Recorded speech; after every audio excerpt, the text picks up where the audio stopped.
Saya lihat ada kira-kira 15 perempuan berderet siap untuk bersenam. Pemimpinnya sudah setengah tua, STW, tetapi tubuhnya masih dempal. Kayaknya saya pernah melihatnya.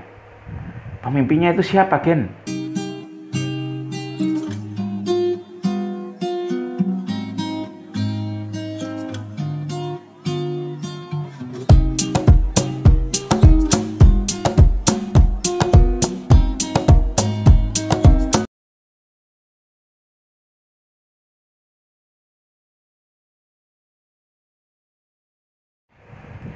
Senam pagi Mrs. Nansiem. Sudah beberapa pagi sejak saya pulang dari Jakarta, saya melihat Misteri Gen terlibat dalam perdebatan yang sengit dengan istrinya, Mrs. Nansiem. Mula-mula saya anggap itu sebagai suatu perdebatan domestik yang saya tidak berhak untuk mencampurinya.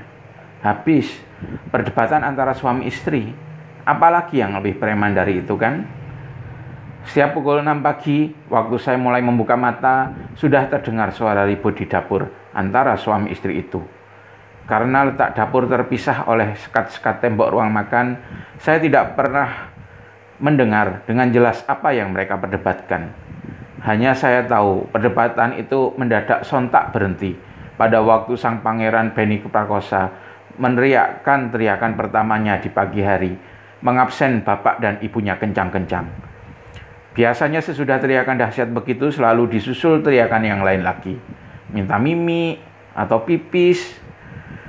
Bila sang bedes kecil sudah meneriakkan komandonya begitu, perdebatan itu menjadi mak kelakep berhenti. Dan mereka pun mulai terlibat dalam rutinitas pagi hari mereka.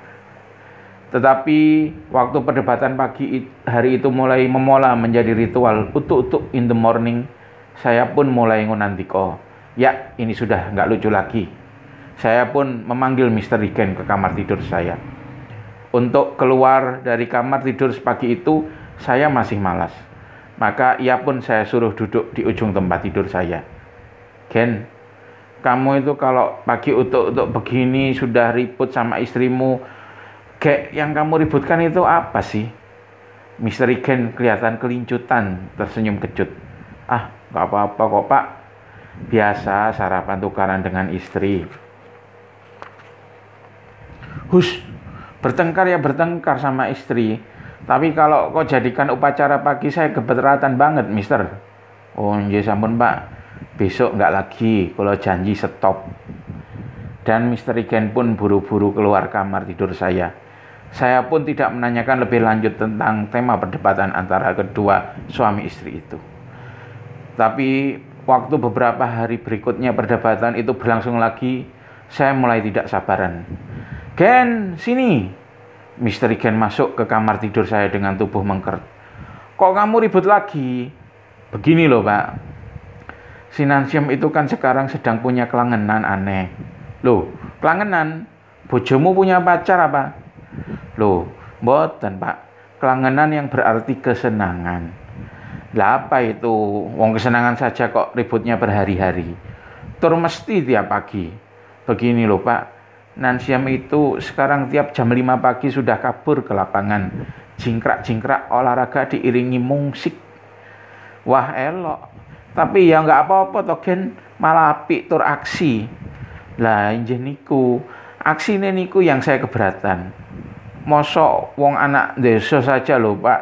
Sekarang dia kalau pagi itu pakai celana panjang sport, baju kaos panjang sport, sepatu putih sport. Lah, terus mau apa loh, Gen? Wong pakai celana dan baju panjang sport kok nggak boleh? Mbok biar. Wah, Bapak. Itu nanti merembet-rembet jadi pakai baju macem-macem. Kayak saya harus bagaimana? Wong kalau mau olahraga kan tiap hari nyuci, masak, mumpung anak kan ya sudah olahraga toh, Pak. Saya berusaha meyakinkan Mr. Gen bahwa gejala Mrs. Nansiem begitu gejala yang wajar saja. Tidak usah dirisaukan.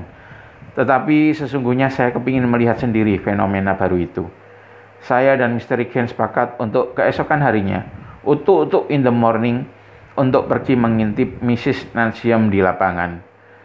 Dan esok harinya, tanpa sepengetahuan Mrs. Nansiem, saya dan Mr. Gen dengan mengendap-endap pergi ke lapangan.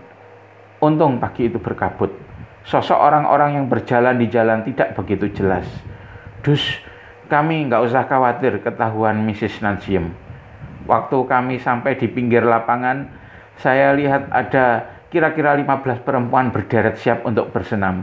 Pemimpinnya sudah setengah tua, STW, tetapi tubuhnya masih dempal. Kayaknya saya pernah melihatnya. Pemimpinnya itu siapa, Gen?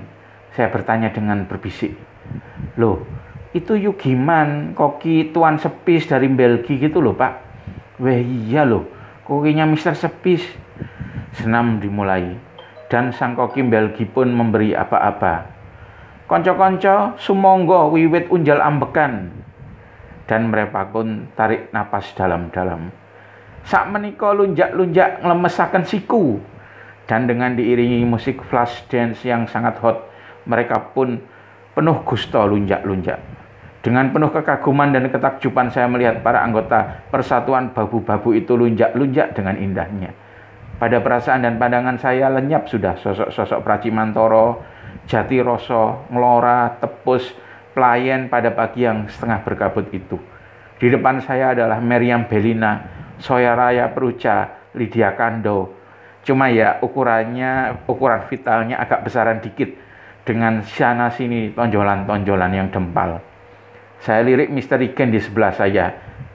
Kok ya ikut manggut-manggut ngikuti irama flash dance itu? Dapurmu Gen, kata saya dalam hati. Saya sendiri malah terharu melihat wanita-wanita itu harus mengolah tubuh mereka dengan gerakan-gerakan yang indah, dahsyat. Mereka bisa punya pikiran mengorganisasi begitu dari mana? Dan musik flash dance dan sistemnya itu, loh, apa ya kiriman Jennifer Bell sendiri?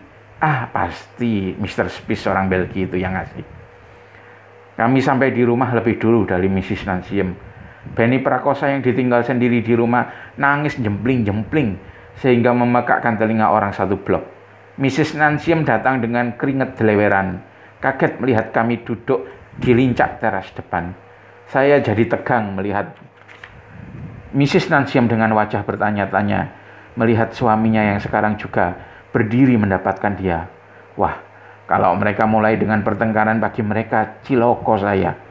Sebagai seorang bapak rakyat, aku harus siap dengan kalimat-kalimat pembinaan yang penuh dengan mutiara-mutiara kebijakan. Tetapi loh, saya ingat Mr. Regan mendekati istrinya seperti Deddy Miswar menjelang kedatangan Lydia Kandau dalam film Kejarlah Daku. Dipeganglah tangan istrinya. Wah, jebul apik tenan senamu. Mrs. Najiem tersipu-sipu, suaminya dikaploki tangan dan bajunya. Ngenyek ya kamu. Mereka pun masuk diikuti Benny. Damai pun turun di bumi pagi itu. Saya tidak tahu sampai kapan proyek senam pagi itu akan berlangsung.